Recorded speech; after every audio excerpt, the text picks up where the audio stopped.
So, Vern, during your initial geophysical work, there was a clear indication of some great promise. Recently, in a press release, it was announced that geophysical work had also shown some vulnerabilities or a little bit of a challenge at the Algarrobo site. And I was just wondering if you could maybe talk to us a little bit about those challenges. Are they easily overcome? And for the central target site, what does it mean for the rest of 2021 going into 2022? Yes, Chris, it's a good question, and maybe I can explain a little bit more about the ongoing program at Algarrobo. Last year, we did a first phase of exploration. We did some geophysics, quite a bit of geological work, sampling, mapping, and a first phase of mostly short drill holes because this, like I mentioned before, this project had been worked by artisanal miners for a long time. It's not like people didn't know there was copper there. Mostly veins, but nobody had really thought about so where all this copper comes from. And this has been our focus. We think there could be a very big deposit somewhere on that property. That property is not small; it's a big property. And that's why we did so much surface work last year. And now we're in phase two of the drilling, which involves testing some of the anomalies that we discovered in late last year. And we're doing that now. We were very fortunate that we discovered some really big geophysical anomalies that are buried. I mean, that area I mentioned before, it's desert, so there are not many outcrops. So it's like thinking about exploring in the Sahara. You have sand dunes, and there's the occasional outcrop that comes to the surface, but most of it is sand covered. So that's why we focus so much on geophysics. Now we're in the process of testing these geophysical anomalies. We've done a couple of drill holes. We haven't released anything yet because the program is ongoing.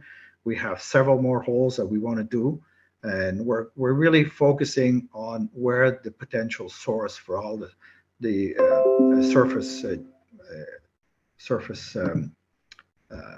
mineralization has come from, because there are some hills, and where there are hills there are veins. That's basically the story on Algarrobo. And where there's sand, nobody's been there, and that's where most of the good geophysical anomalies are. They're buried, and we think there could be a big deposit there, and we're really looking for it. And if you compare that with the situation in Salvadora, well, Salvadora, it's semi-desert. There's a bit more rock there. That's why there's a zone that comes to surface. People are focused on it. It's oxide, very good grade in oxide, but nobody has really gone deep on these properties. And we know from some of the work that was done by previous people that had the property that below a certain level, it goes from oxides to sulfides. And there are mines in the area where Salvadora is that have gone down to 1 kilometer. And nobody's really tested this property below 100 meters, which is really scratching the surface, you could say. And our focus is going to be that. Our focus is going to be to target our holes close to the oxide zone that is known, and then step down and see if this thing goes deep.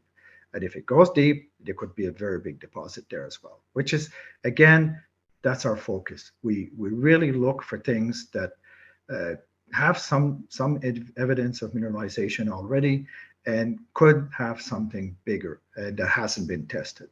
So this is basically, if you ask me, what's the strategy? Well, that is the strategy. Look for something that could be close by. So to be able to accomplish everything that you've been able to do to date pretty much indicates that you have a great team on the ground in Chile. Maybe you could tell us a little bit about your team. Okay, Chris, I would just like to expand a little bit on our team in Chile and how we are structured in Chile. Like I mentioned before, the people that we have are geologists. They're Chilean geologists. Went to university in Chile. They're very well qualified.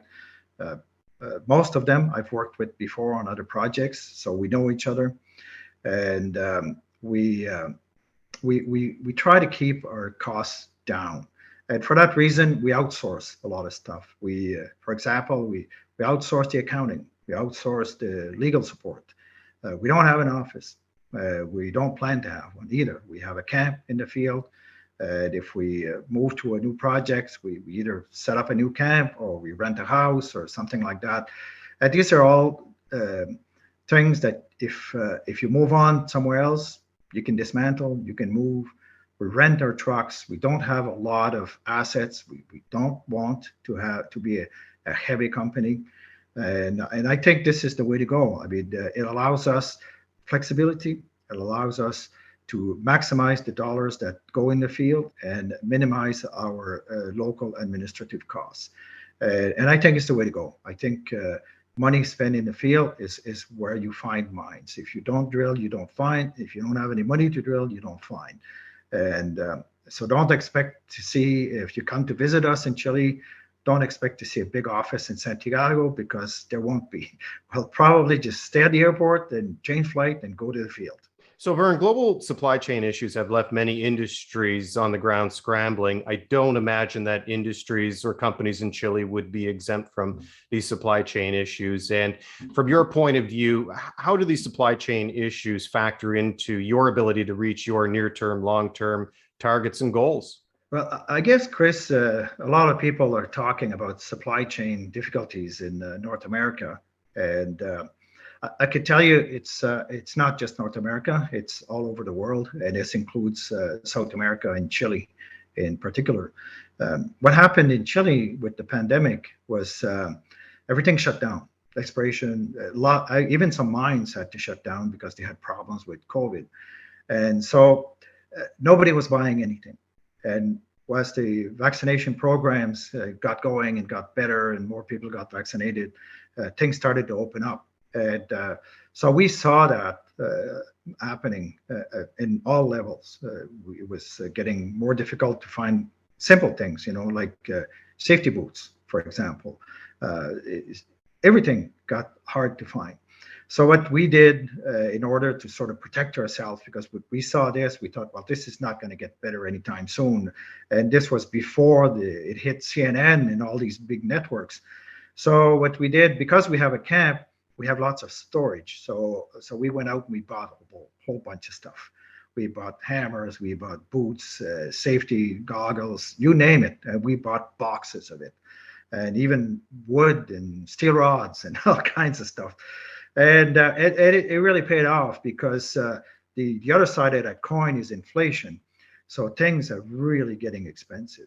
But we've managed to offset a fair amount of this because we went out and bought things in advance, which is going to help us for next year as well. Because I'm not going to say that we sort of eliminated all the impacts of inflation, but a fair amount of it we've been able to protect ourselves against. It's the same with things like the truck rentals. The prices are going sky high, but we rented our trucks early, and we have a good supplier, and we get along well with them, and they're new trucks. And so we're sort of maintaining that under control. It's increasing the cost, but nothing compared to what we would have to pay if we went out and change company, for example, today. It's the same with our people. We have people that have been working with us, and they're staying with us because they like working with us. We treat them well. They have a safe working environment, and they're well paid and still in the market. And so I think we're controlling things, and we expect that 2022 will be the same. We'll continue to try to look forward and mitigate as much as we can these outside effects. So, Vern, speaking of outside distractions, we're still in the midst of a pandemic, and it is causing a lot of disruption among many different industries, and mining being no exception. I know you're quite proud of the COVID protocols that you've implemented. Maybe you can tell us a little bit more about that. Some people would probably wonder, so what's happening in South America? Because these countries are not in the news that much in North America. I can tell you, COVID got here. It's the same as everywhere else. Chile, they had a very slow start to their vaccination programs. They got lots of people sick. And fortunately, the government managed to turn that around, and they really brought in a lot of vaccines from different parts of the world.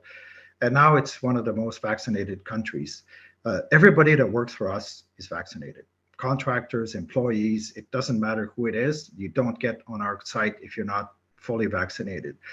And we have exactly the same COVID protection procedures now that we had during the height of the pandemic, which means everybody gets tested. We don't care if you're vaccinated, you still get tested.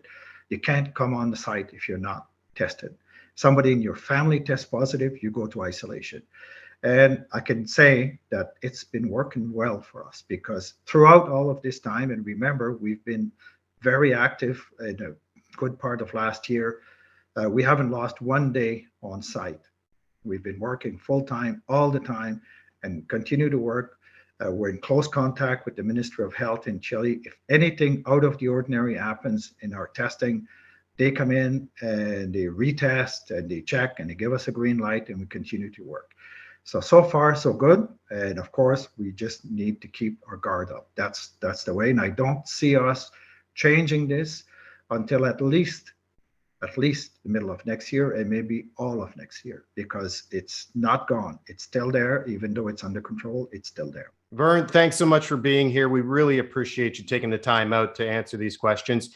And we'll look forward to having you back again real soon for some more updates. Thanks again, Vern. Well, Chris, it was great talking to you, and certainly happy to share the progress that we make as we go along, we go forward. And I hope that I managed to answer your questions. And again, I'm available anytime you guys want to get an update.